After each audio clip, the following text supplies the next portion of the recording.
Guys, and welcome to the channel. Today I'm going to show you how you can send fax message from your SONY Xperia XA2.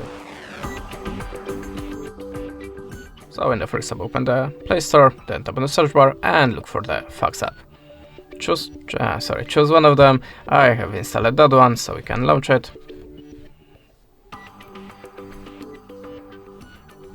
Now allow permissions and click on the plus to choose source of your document, like something from the gallery, or just take a photo.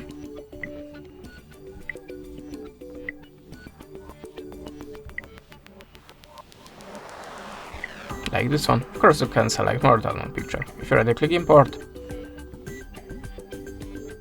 Add this shape to your document.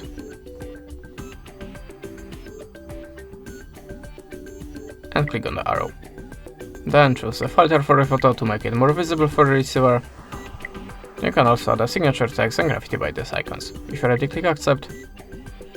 Type the number in this place. Choose the country from the list.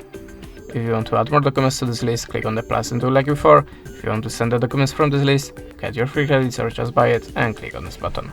And that's it. Thanks for the watching, leave us a subscribe or a comment, and goodbye.